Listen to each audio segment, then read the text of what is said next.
नमस्कार विद्यार्थी मित्र मैत्रिणींनो, स्वराज्य व्हॅल्यू ॲडिशन प्रोग्राममध्ये आपल्या समोर जे आर्टिकल दिसतंय तर त्याच्यामध्ये आर्टिफिशियल इंटेलिजन्स बद्दल चर्चा केलेली आहे.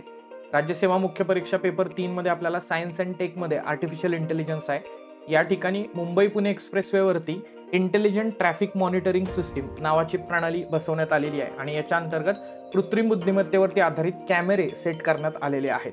याच्यामध्ये वाहनाचा वेग, त्याच्यावरची मर्यादा, त्याचबरोबर सीट बेल्ट लावलेले आहेत की नाहीत, अशा प्रकारच्या ट्रॅफिक रिलेटेड रूल्सचं पालन होतंय की नाही हे चेक केलं जातं. आधी जे कॅमेरे बसवण्यात आलेले होते त्याच्यामध्ये एखाद्या व्यक्तीनं जर सीट बेल्ट लावलेला नसेल तर प्रत्येक कॅमेऱ्यामध्ये त्याचा फोटो येत होता आणि त्यामुळे मल्टिपल टाइम्स त्याच्यावरती दंड आकारणी केली जात होती. ते या AI कॅमेऱ्याच्या माध्यमातून अवॉइड त्या ठिकाणी केलं जाते.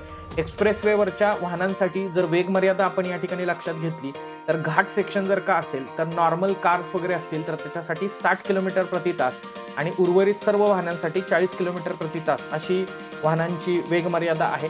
तर घाट परिसर वगळता इतर ठिकाणी कार किंवा तशा प्रकारची हलकी मोटार वाहनं असतील तर त्यांच्यासाठी 100 किलोमीटर प्रति तास, तर इतर वाहनांसाठी 80 किलोमीटर प्रति तास इतकी वेग मर्यादा निर्धारित करण्यात आलेली आहे.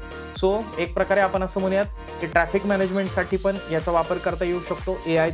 AI ॲप्लिकेशनमध्ये या कॉन्टेक्स्टमध्ये आपण या ठिकाणी विचार करू शकतो. भेटूयात अशाच प्रकारच्या क्वालिटी कंटेंट आणि इन्फॉर्मेशनसह स्वराज्य व्हॅल्यू ॲडिशन प्रोग्राममध्ये.